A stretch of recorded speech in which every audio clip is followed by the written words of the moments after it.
and I'm so sorry. I don't want to mispronounce your name. Please correct me. Eswaramurti, I'm so sorry. I don't want to mispronounce. Please tell me how to pronounce your name correctly, and welcome. It's great to have you here. Do you want to correct me on my pronunciation? Hey, Tamara. So Hi, great to have you here. Hi. No, I'm not getting a pronunciation. I'm very sorry for no doubt mispronouncing. Eswaramurti. I think that's how you pronounce it. Eswaramurti. Yeah. Yeah, I think beautiful, beautiful name. Mm. Let me just see what's in the chat. All good. Aha, right. Yay! Good job, Chloe. Well, welcome. It's fantastic to have you here. Obviously, if either of you are able to turn your cameras on, we would love to see your faces because it's so nice to see people's faces, but no worries at all if you are not able to do that. That is fine. I think we should get started, given that I'm not sure. Sometimes we have lots of people at these sessions. Sometimes we don't. Ah, Sian's here. How lovely. Great to have you here, Sian. So I will begin by saying hello and welcome. So pleased to have you here with us. My name is Jen Martin. I work at Melbourne Uni, but I'm here today with my ASC hat on. I'm one of the vice presidents of ASC. And we love running these ASC conversation sessions because we invite somebody fabulous to just come and really share a bit about their career with us, about what they're working on now, their thoughts on communicating about science, and we get to pick their brains. So I will introduce you to our guest in a moment, but I will begin by letting you know that I am joining you today from the lands of the Wurundjeri Woiwurrung people of the Kulin Nation.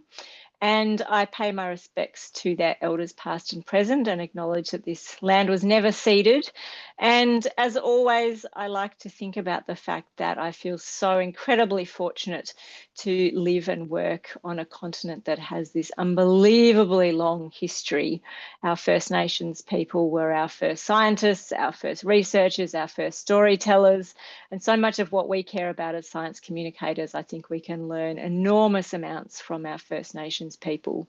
So I pay my deep respect and thanks for that incredible history. So I guess one of the things that I reflect on often is that science communication can take so many different forms. That's what I love about it. So, you know, for all of us, sometimes it might be writing an article or giving a talk, sharing our science with different audiences, but sometimes it's something completely unexpected that really captures people's imagination and captures their attention. And our guest today on ASC Conversations is Dr. Chloe Lim, who had a, you know, fairly kind of conventional beginning. So she has many years of experience as a medical scientist. She has a PhD in epigenetics. She's got more than a decade of experience working in the lab.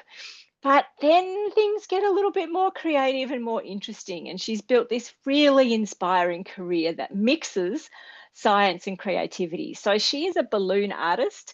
And some of you will have heard us chatting before we officially began about her incredible artistry skills. And of course, we're going to ask her all about that.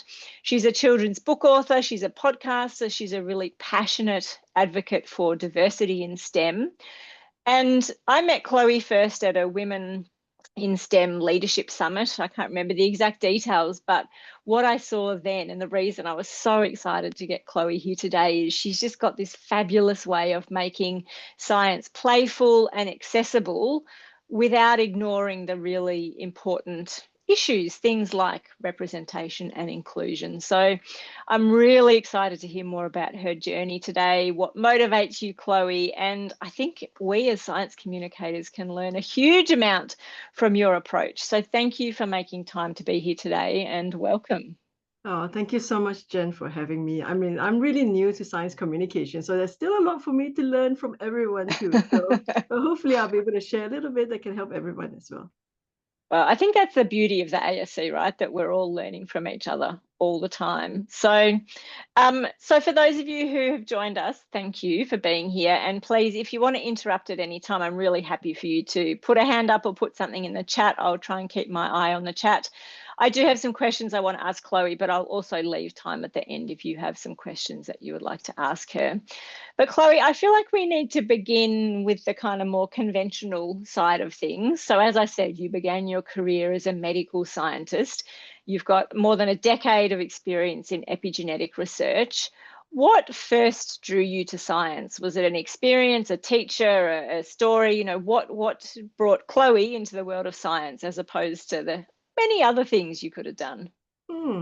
Yeah, so when I was growing up, I don't know why, but I've always been drawn to the sciences. Like I loved mathematics. And in fact, I did double maths for my A levels, my pre-university course as well.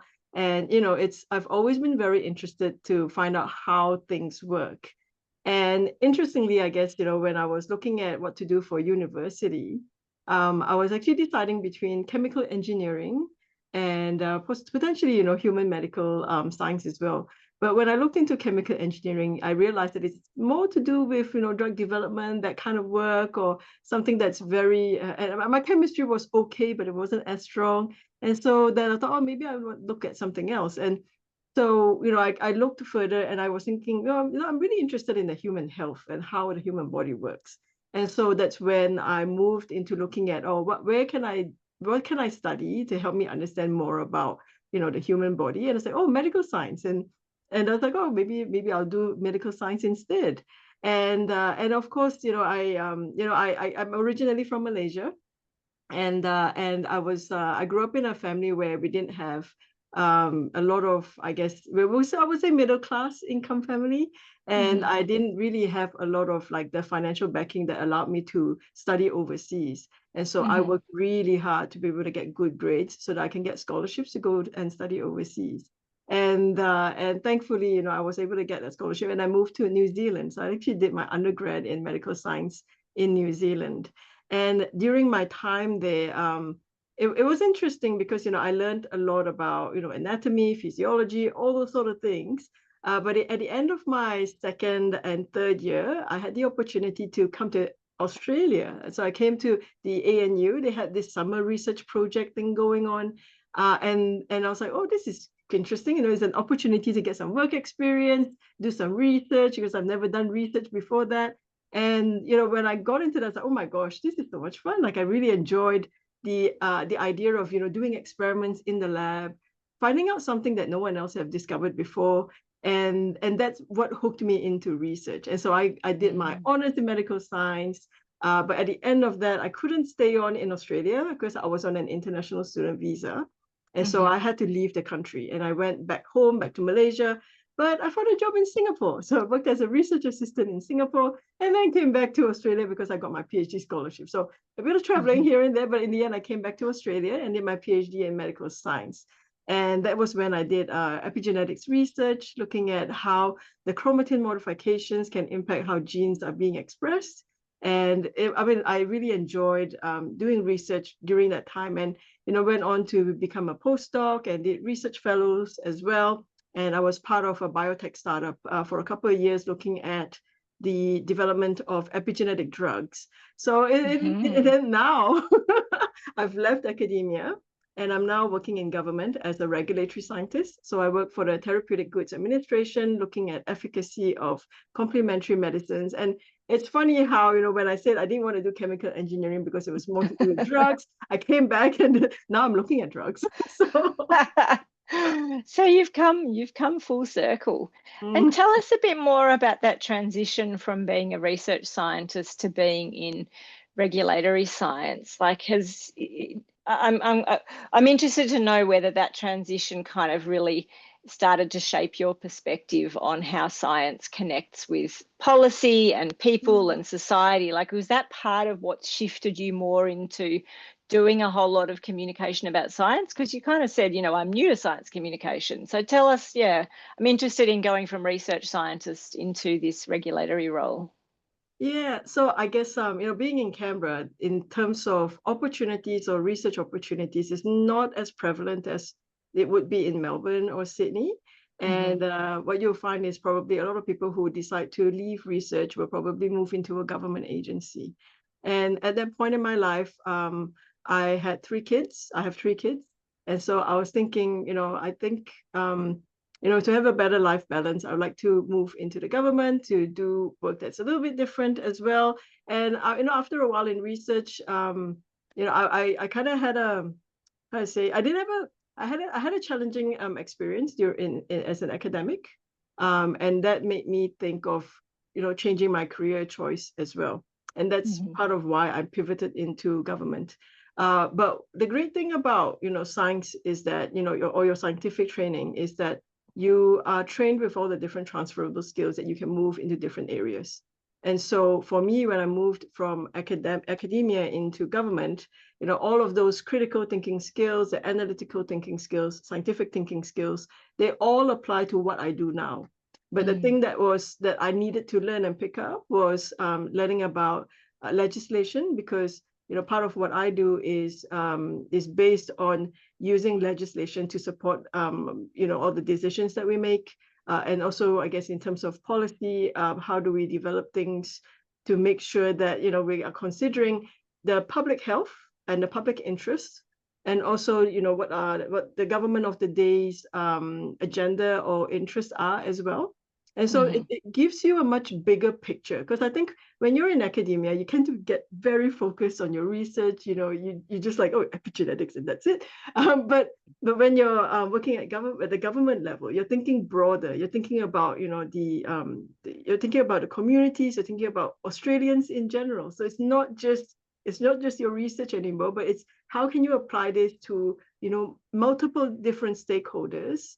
And how can you be strategic about doing that too?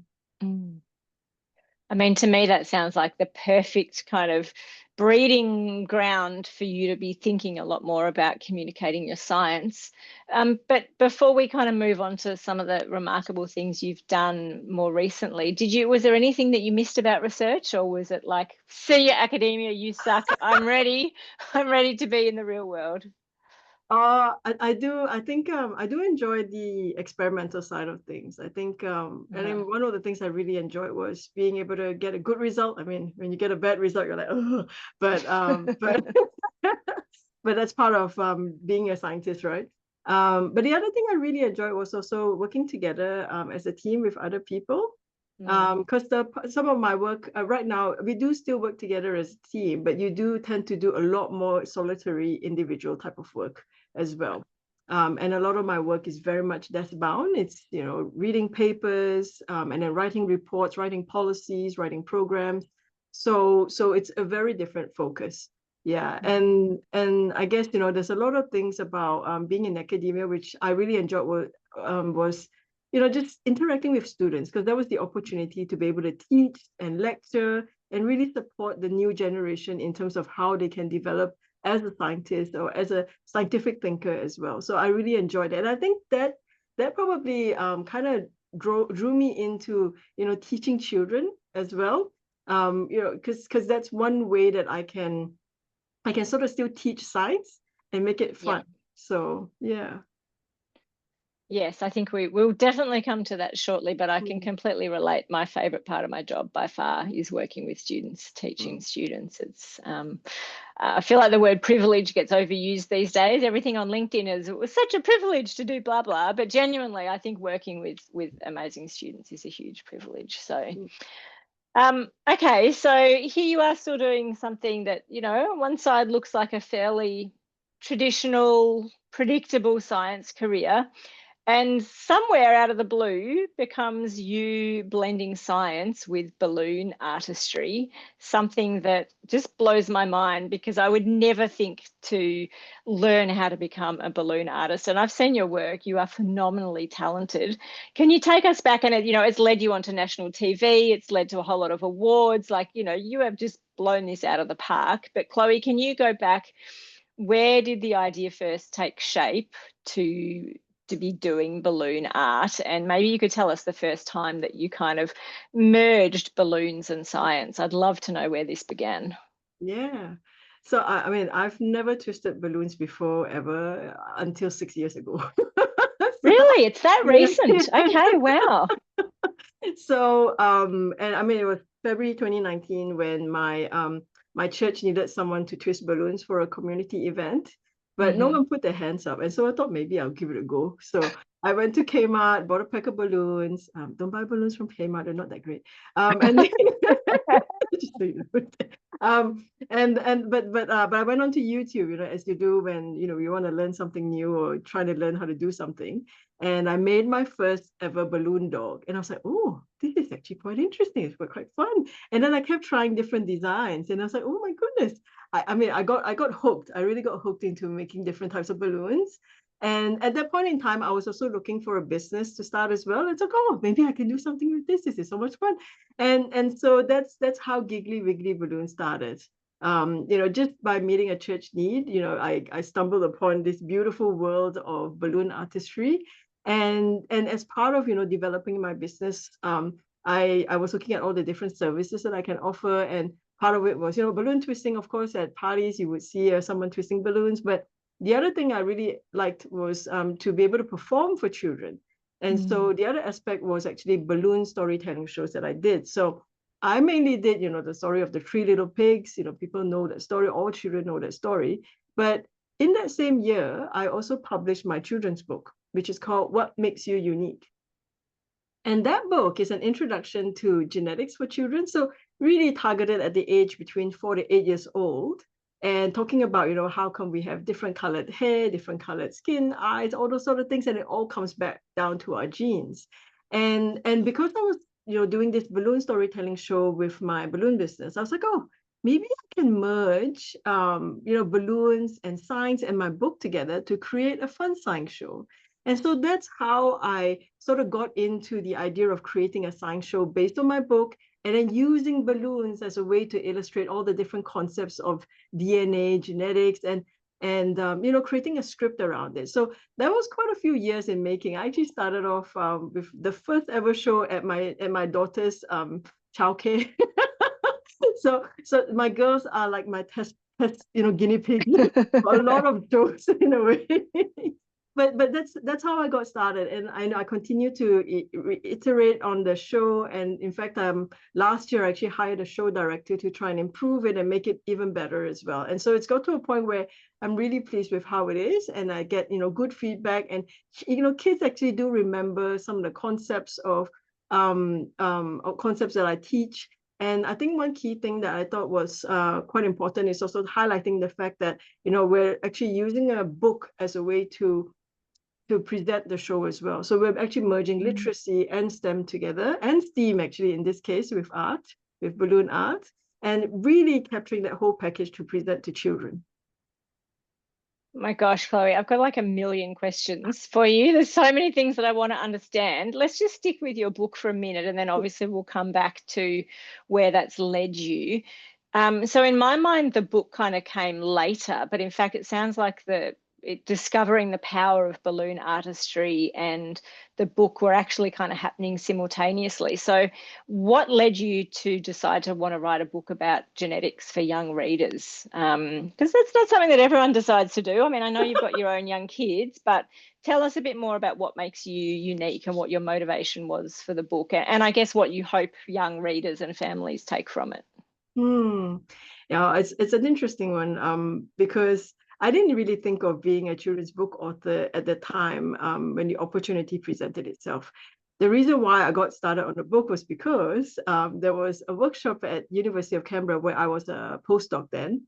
And there was this workshop organized by Library for All, which is a non-profit organization whose mission is to create digital literacy products for children in underdeveloped countries. And they were reaching out to researchers at University of Canberra to develop a suite of books that were nonfiction and scientific and also research-based.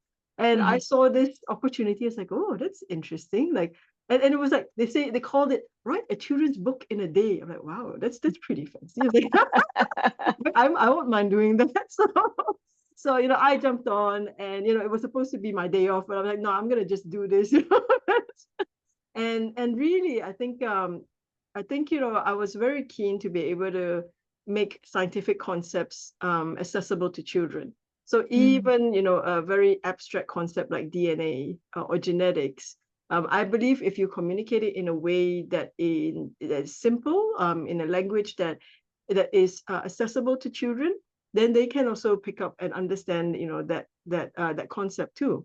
And so that's really and that's also part of why I do my show as well. And links it back to the show is, how can I present it in a way so that they can understand how their body works and what is it that makes them special and unique. Because a key message that I like to bring in with the Twisty Science Show, that's what I'm calling it now, is the fact that, every single person is unique. Everyone's DNA is different. And that is why we are all really special, because no one else has DNA like you, unless you're a twin, identical twin. That's a different story. Let's park that.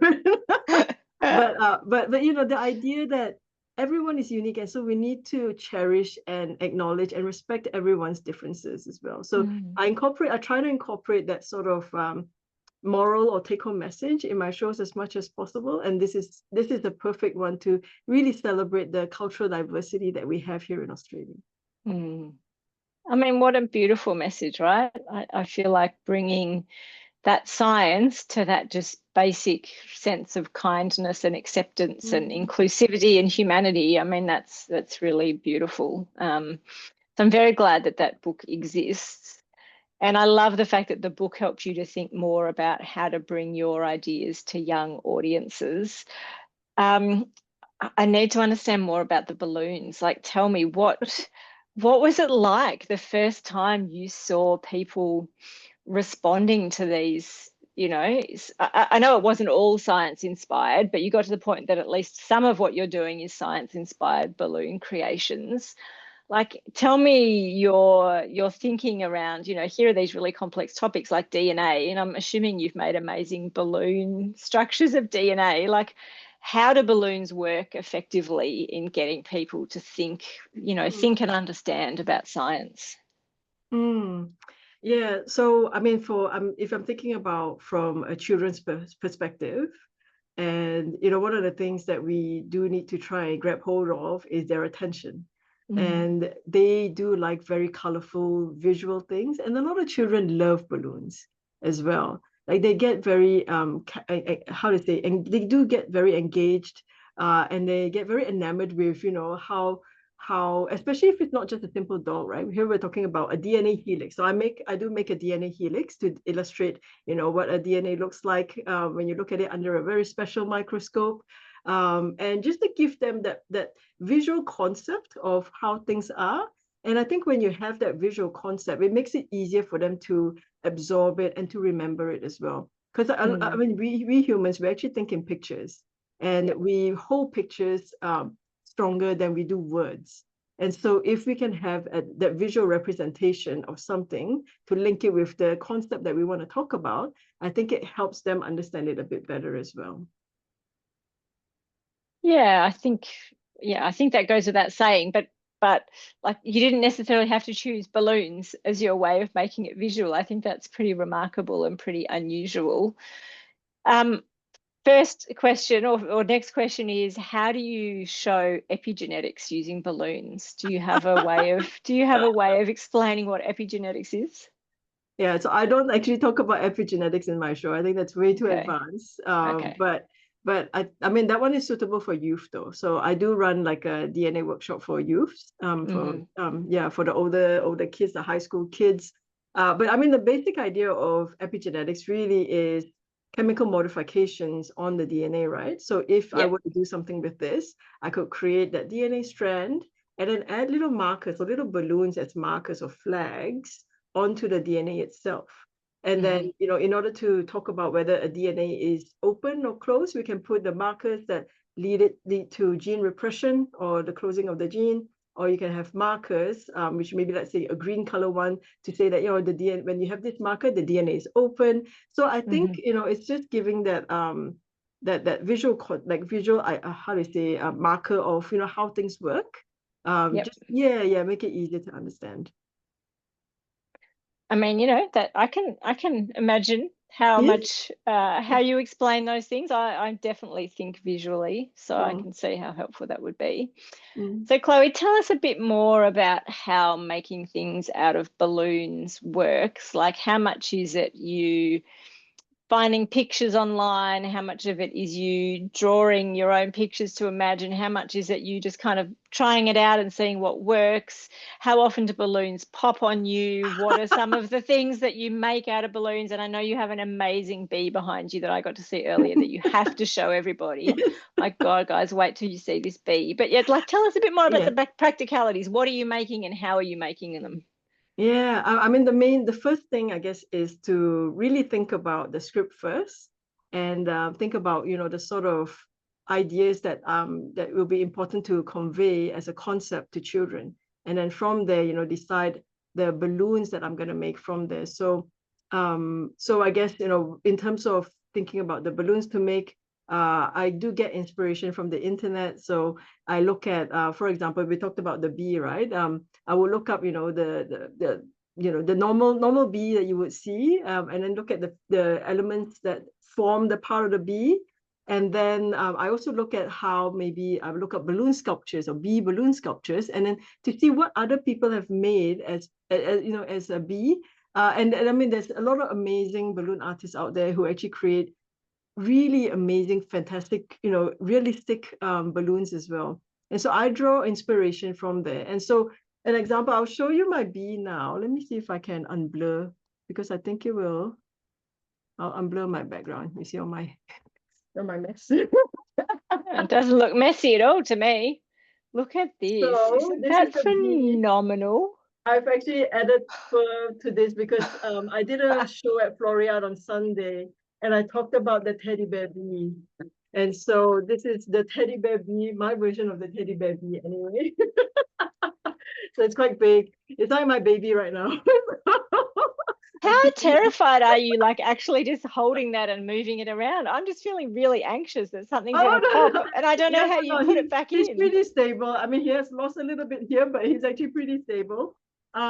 So I use good quality balloons when I make my balloons, and it does make a huge difference when you get good quality balloons. And with this particular balloon, I've actually treated it on the inside with a special polymer glue, so it will last a lot longer as well. Yeah, but I mean, in the Ooh, process of tricks. making, yes, there's a lot of techniques and advanced, tips and tricks that come along with making balloons. But with this one, I actually made a prototype before, and I did a practice run at my children's school as well to see how the children responded to the script, to the show. And then in making this one, I actually had the body of, just the body without anything. And I realized, okay, this is not working. I'm going to have to start over again. And of course, as I make things will pop, and you'll be and during before the show started on Sunday, I also made a very big bird, which was the New Holland honey eater, and I was talking about that. And before the show even started, I had 3 pops. Oh. No pop. The first pop was like, okay, it's okay, I can fix this. Second pop was like, okay, what is wrong? What is happening? Third pop, I'm like, no. So, these things do happen, and I just had to fix it on the spot. I always bring extra balloons just in case. But I mean, and as I'm making, balloons are gonna pop as well. They're just gonna pop, and you just have to like take a deep breath and start over again sometimes. But yeah, this, if you have good quality balloons, they tend to last a little bit better than the not so good ones. So how long will that bee last, Chloe, before enough air has seeped out that it won't look like a bee anymore? I'm just thinking about this kind of ephemeral art that you create that in the yeah. moment is incredible, but it doesn't last. Well, if you don't mind, I might just quickly run off and get the prototype. Oh, I'm happy to wait. How about you guys? I'm just So loving this. this is the prototype I made Cool. before, and this is like I did the show on the 11th, I think it was. This was like 2 weeks ago. Oh, so it lasts quite a long time. Yeah, so if you've got the big version, they do last a bit. I mean, you can see that it's starting to, shrunk a little bit. But that was the initial prototype, and that was 2 weeks ago. And so this one is, because I've treated it with a special glue, it's probably gonna last about 3 to 4 weeks. Yeah. Wow. Mm-hmm. And they're modular enough that if the odd balloon bursts, you can just quickly recreate and kind of fix it. Yes, yes. Wow. I try to yeah, it's usually fixable as long as the fuzzy butt doesn't pop, I think. Because that was the hard part, like cutting all those bits and then sticking them down and Who knew that a piece of balloon artistry could feature a fuzzy butt? I mean, yes. really, it's about as good as it gets, I think. So, Chloe, you can see that we are all completely enamored and laughing and joking. And I think, you've talked about the power of balloons in terms of being a really good visual to help your audience engage with scientific concepts. But it just strikes me that your whole approach is making science accessible and fun and playful and something that people want to laugh about while learning. I'm really keen to understand more about kind of what came first, the balloons and the fact that they lend themselves to this playful approach, or you being a fun-loving, playful person who needed to find a tool to make science fun for other people. I don't know if that makes sense. I'm just Mm, kind of keen to understand, what are your principles when yeah. you're deciding how you're going to engage an audience in science? Hmm. That's a really good question. I mean, I've had this desire to actually reach out to kids even when I was an academic. So, we ran workshops for children and I wanted to do more with that. But I guess, I didn't really have that opportunity or think too much about it. Mm-hmm. Especially when my kids came along. I think, my children really took up a lot of my time and and it was my choice as well to be able to focus on them. And it was only when the balloons came along that I said, oh, there you go, this is something interesting. And I mean, I believe that I'm naturally fun and playful as well. So so From what I yeah, know of you, you absolutely are. It makes total sense that you use balloons, but I don't yeah. think I know a single other scientist, Chloe, who uses balloon artistry for their communication. I think you're quite special. Yeah, yeah. I guess part of my work as a balloon twister that entertains at parties. You want to be the fun person. You want to bring that fun and joy because the whole point of you being there is to make everyone happy. When someone gets a balloon, they get very happy. And so I wanted to introduce this concept because you can see that kids are so much more receptive when they are in that joyful and happy state. And I Mhm. think research have shown that, you learn best when you're in that positive state of mind as well, rather than, being negative or when you're not in the right, frame of mind as well. And so I Mm. think, for me, I thought, oh, this would be, and I think there's a lot of research around play-based learning and Yeah. how kids are so much more receptive to learning when things are fun and engaging and playful. And that's really my key approach is whenever I write a script or put a show together, I look at different points and be like, okay, how can I make this more fun? How can I make this engaging? What can I do here to make sure that kids get the idea, but then also make it fun? And what Mm. sort of balloons can come into play so that then they can keep continuing to give me that attention as well. Because Mm. as kids' attention are quite short. The attention span is quite short, and so you kind of have to keep bringing out that surprise element so that Yep. they are continuously engaged. Yeah. I think everybody's attention spans are pretty short these days, to be fair. So tell us, actually, before I ask the next question, I don't want to forget about Sian's question in the chat, and that is just where's the best place to get your book from? It sounds like Sian's having conversations that need to have your book for support. Oh, yeah, no, of course. So you can buy it on Amazon if you like. But I also have copies. Are you based in Canberra, Sean? Or no? Okay. In That's Melbourne. You're in Melbourne. Okay. Yeah, no, so you can buy it on Amazon and that I think that's the soft copy. Alternatively, I think Library for All, you can actually even get the book for free on the Library for All app.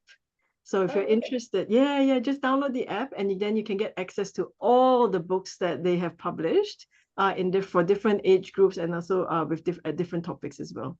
Lovely. I will do that. Thank you. Yeah, no worries. awesome. Thank you.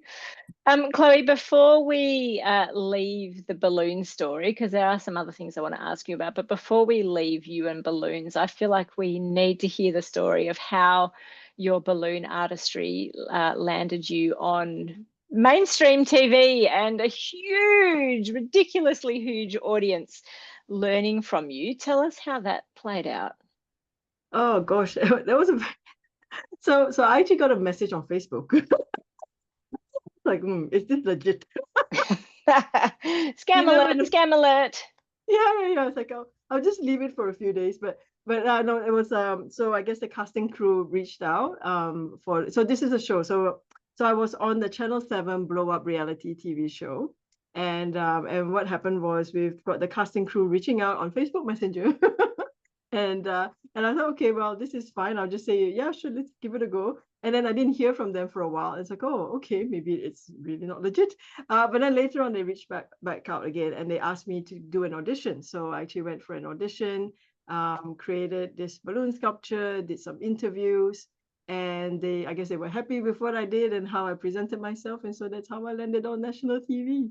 So, and I mean, I absolutely loved being part of that show because it really pushed me in terms of how to think bigger with my balloon sculptures. Because when I got on that show, I was only, I think, 3.5 years into my balloon artistry, and I was really an amateur. And the rest of the people who were on that show, they were my idols. Like, they were people I looked up to, I followed on Facebook, that sort of thing. And to be able to work with them and learn from them was such a huge honor as well. But as part of that, I had to grow myself, grow my own balloon artistry. But the great thing about being on that show was, being able to talk about me being a scientist and what I do, being that, honestly, Asian migrant representation on TV as well. I think that's very important for me too. But the other thing is, being able to incorporate some level of biology as part of my sculptures as well. So there was one episode there's actually two episodes that I really like. The one is the dinosaur episode. So if you have children, and they love dinosaurs, this is a great episode to showcase all the different dinosaurs made with balloons, big, huge dinosaurs. There's a massive T-Rex. It's about 2 stories high, I think, 1 to 2 stories high. Wow. So, maybe 1.5, I exaggerate. But I think you're allowed to exaggerate. That's pretty cool. But it's a huge, lots of amazing dinosaur sculptures. And I made one, I made a Stegosaurus, which was half bone and half flesh, because I wanted to show, the bone structure of the Stegosaurus. So there's a bit of biology in there. And then the other episode was Into the Wild. So we actually had to create something in the natural environment. And mine was the garden habitat. And for me, I was like, oh my gosh, this is such a great opportunity to showcase metamorphosis. So I did the metamorphosis, of the butterfly. So showing the caterpillar to the chrysalis and then to the butterfly itself. And that was one of the sculptures that I'm really, really proud of and really happy that I was able to do that. So it's kind of Lego Masters, but on steroids, right? With balloons. Using a far more challenging medium, I would argue. Sarah, if you manage to find the dinosaur, you got to share your screen so we can all see it, because I'm very tempted. I have found one, Chloe. I'm not sure if it's kind of your favorite one. I'll see if I can make it big. It's on LinkedIn. But you can also catch it on 7+ if you want to watch. So it might be a bit little, but hopefully this is the right one. But I mean, you can see its ribcage and the backbone. Yeah, that's the one. Like I can't get over, and it's got its little spines at the back. That's right. Yeah. And I've got like, in internal organs spilling out. That's amazing. Oh, Chloe, you are phenomenal. Yeah, this one Kids' Choice, actually. Yeah, it was one of the Kids' Choice. The kids really enjoyed, I think, did things. But so I guess that's the other thing, right? If you throw in something a bit unexpected, it captures people's interest and attention as well. And, this is one way to sort of stimulate that conversation, right? Or that interest to find out more. And that's a fantastic lesson for anyone communicating science, isn't it? Think about the unexpected, think about how to grab people's attention. I mean, those are things that certainly we're teaching our students all the time. There are lots more things we could talk about with balloons, and I'm guessing when I hand over shortly to our audience to see if they want to ask any questions, we might come back to balloons. But Chloe, I'd really like to hear a little bit from you. You talked before about representation on TV, and as I said in the introduction, you are a very strong advocate for culturally and linguistically diverse voices in STEM, which is so important, including through your podcast called Voices in STEM.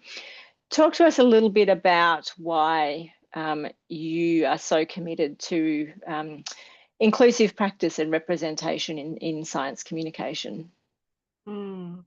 You know, growing up, you know, I've always been a minority. So in Malaysia, you've got the Malays who are the majority, and then you've got, you know, the Chinese, the Indians who are minority. And I felt like, you know, everywhere I go, wherever I go, I'm a migrant as well now in Australia as well. Although I'm a citizen, but I'm still a migrant who moved here and lived here. And there are challenges that people who are migrant, who are, you know, culturally diverse face that, you know, Caucasians are unlikely to face in their career or in their life. And especially in terms of when you're talking about visibility and representation, you see that it is such a big topic, not just here in Australia, but worldwide, globally as well. That you don't see as many, you know, people who are culturally diverse either on TV or represented, you know, on radio or just on mainstream media. And part of that really leads to how children who are culturally diverse then view themselves as well. You know, they have this thing where they talk about, you know, if you can see it, you can be it. And so if they can't see it, they're like, oh, is there actually an opportunity for me to be there? And this it's not just, I guess, just in whatever that we do, but, you know, when we talk about leadership, you know, even in terms of female leadership, we see that there's a lot less women, and of course, even less so culturally diverse women who are leaders of organizations. And so when we actually see them, you know, leading a big organization, we're like, oh my gosh, you know, if she can do it, I can do it too. And so it's the same, I guess, in what I do here is, you know, we want to make sure that kids can see themselves as being a scientist or being a scientific thinker, or, you know, knowing that there is a sense of belonging, I guess, for them too in STEM. That it's not, you know, it's not an exclusive club, but it is actually very inclusive. And we want to elevate everyone in this space. And so that's why for me, I was really keen to amplify those voices. And that's why I started my podcast called Voices in STEM. So my podcast was really to highlight the career stories and challenges of culturally diverse women in STEM. And I'm very fortunate to be able to interview quite a few women who have really broken the barrier, like not just the glass ceiling, but also the bamboo ceiling. And in some ways, hopefully this will serve as an inspiration, you know, for the women who are wanting to get into STEM or who are already in STEM but finding it challenging to progress, but also for girls in STEM to see that, you know, these are women who have overcome all these challenges and they are successful now. And so they can also do that too. Here, Chloe, I absolutely couldn't agree with you more. And I feel like, you know, there's still a lot of girls out there who don't know that they can be scientists, even if they're not in a minority group. I was talking to, giving a school talk, I can't remember, a few months ago now. And yeah, I had a little girl come up to me and say, oh, I didn't know that girls could be scientists. Oh, wow. And like, this wasn't the 1950s, this is 2025. And if you add on to that any sort of additional challenge, whether that be a culturally diverse background or non-binary in gender identification, or, you know, there's so many different reasons, neurodiversity, you know, as soon as you add any other complexity to it, we've got particularly girls, but boys as well, thinking that that's not a world that they can belong to. And we know that that's not true. We desperately need diverse perspectives in STEM. That's how we solve problems. We solve problems by bringing together people who are different, who think differently, who bring different perspectives and can look at problems and solutions from different directions. I just think diversity is non-negotiable in STEM. And I just think the work that you're doing is so important and fantastic. So yes, everybody listen to Chloe's podcast. It's really, really important. Chloe, I am hogging you because I just love your work and there's so many things I can ask you. But anyone here on the call, does anyone else want to ask Chloe anything before I keep going? I don't want to hog her. Any questions for Chloe? Feel free to speak up or put it in the chat. I'm happy to ask it on anyone's behalf. There's no questions particularly. I am quite enjoying the conversation, but I love anyone who goes, I'm going to go and learn how to do that so that I can like make this thing happen instead of just going, oh, I don't know how to do that and then just leaving it. I love that like attitude so much. So I really appreciate you just going, I'm just going to learn how to do balloons. That seems like a thing I can do. Well done. Oh, I thank you so much. totally agree, Sian. And it's not even just kind of having the confidence to go, oh yeah, I'll have a go at that. But feeling like you have the capacity and the time and the energy to commit to something way outside your wheelhouse. Like I'm sure if I really, really, really wanted to learn to twist balloons, I'm sure I could never do it as well as Chloe does, but I could probably learn the basics. But just I don't have the time or the energy. And it's not like you were sitting around twiddling your thumbs. Like you're busy. You have a whole nother career. Like I think it's amazing. Well said, Sian. And I guess I'd just like to add to that as well is the piece around visual, because I think that's also a great way to break down barriers as well, particularly for those that are linguistically diverse and perhaps English isn't their first language. Being able to see something can trigger, oh, okay, this is what I'm seeing. And I think also, and I'm conscious I'm a native English speaker, but I have a lot of friends that aren't, and how I take for granted how much easier it is for me to just think and speak in English, whereas I have friends that have to think and speak or think in their native language but then speak in English, and I think that's incredible. It's not even just visual either. Like you're not showing these things just on a screen or on a page or something. It's a 3D thing that people can physically get their hands on and kind of be much more immersed in the experience of it instead of just seeing it. I feel like that probably makes quite a difference, especially to kids, because if they can hold that helix and turn it around and be like, oh, that's how it works, right? I think that makes a huge difference to how they're experiencing and understanding it. Yeah, and I think the interactive element is very important, especially for children, because they tend to. I mean, we're so screen dependent now, and everything's just tablets, devices, whatever or not.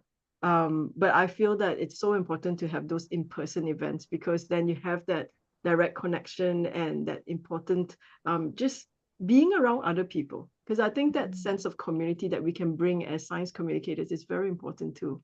It's not just communicating information, but it's also developing the relationship and building that community around science as well. Yeah, absolutely. I'm really interested, Chloe, your work and what you do has been recognized in lots of different ways. You've had a number of different awards, both from the business angle and the science communication angle. You've got a TEDx talk. I'm interested to know which achievement has been most meaningful to you personally. If you sort of think back, what makes you feel really proud? Oh, that's a good one.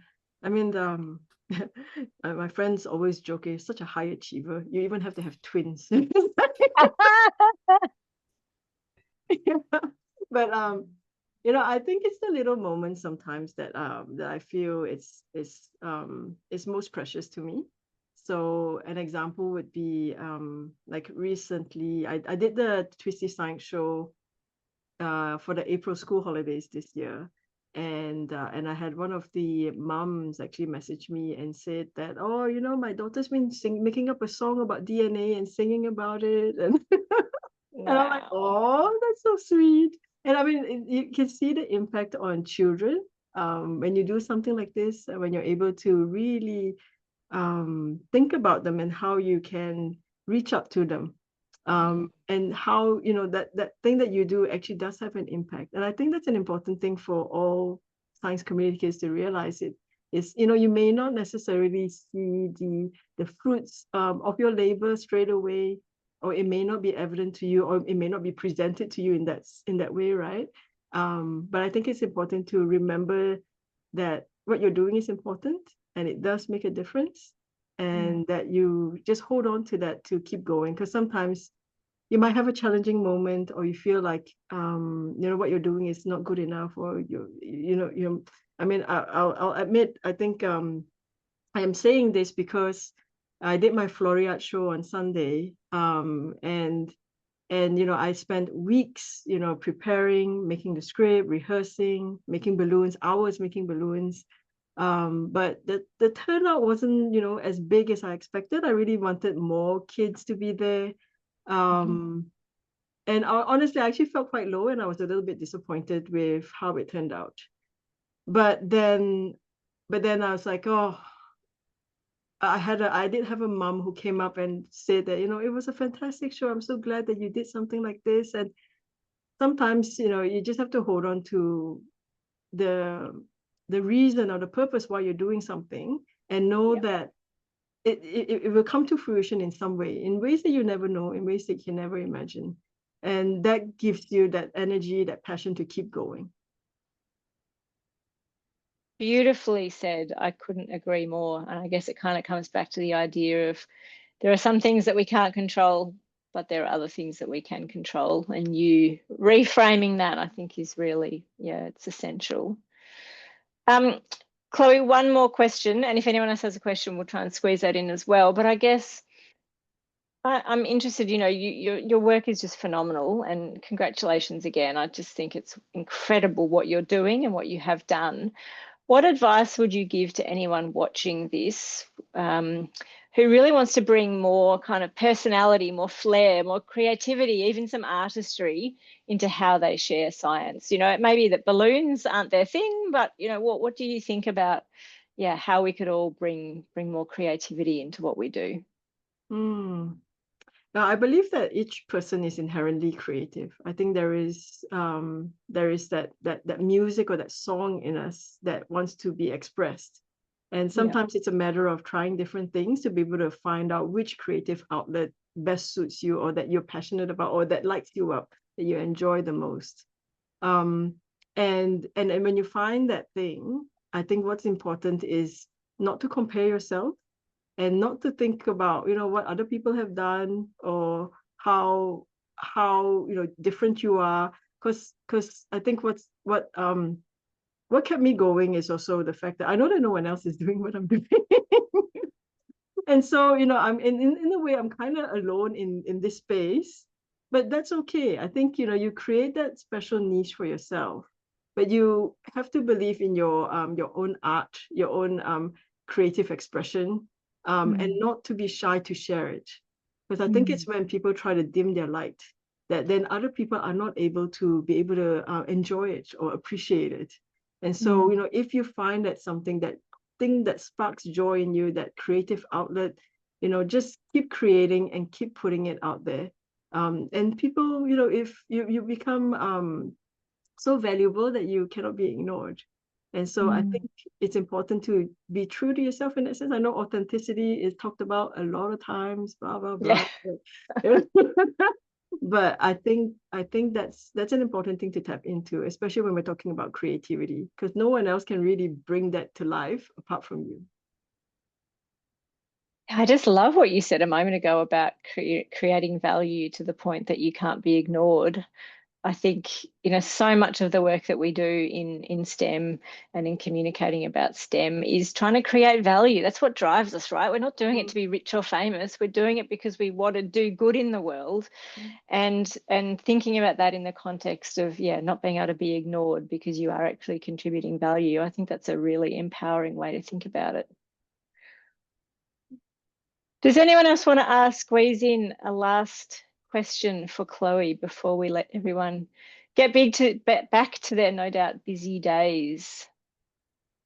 Any last thoughts or comments?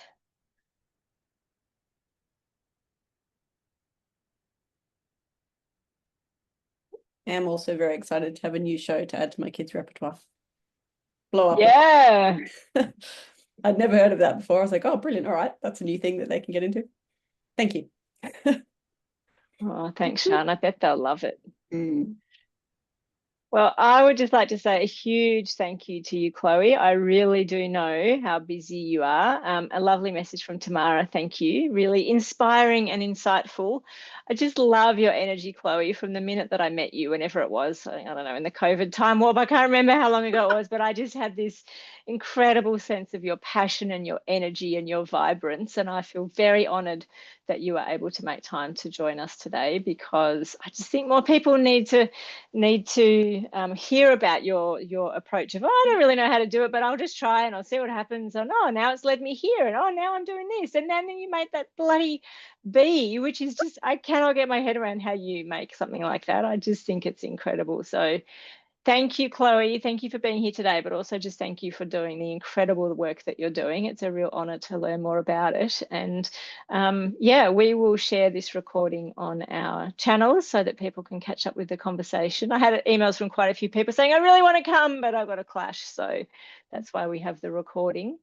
And I just hope everybody has a really lovely afternoon, and that we all go out into our days thinking about how we can bring more creativity into the world. So thank you, Chloe. Really appreciate it. Thank you so much, everyone. Thank Thanks for you. sharing my story and letting me share a bit more about what I do as well. Yeah. All the best with everyone with your science communicating. Thank you, Chloe. Thanks Thank everyone for you. coming. Great to see you. That was awesome. Bye. Take care, everybody. See ya.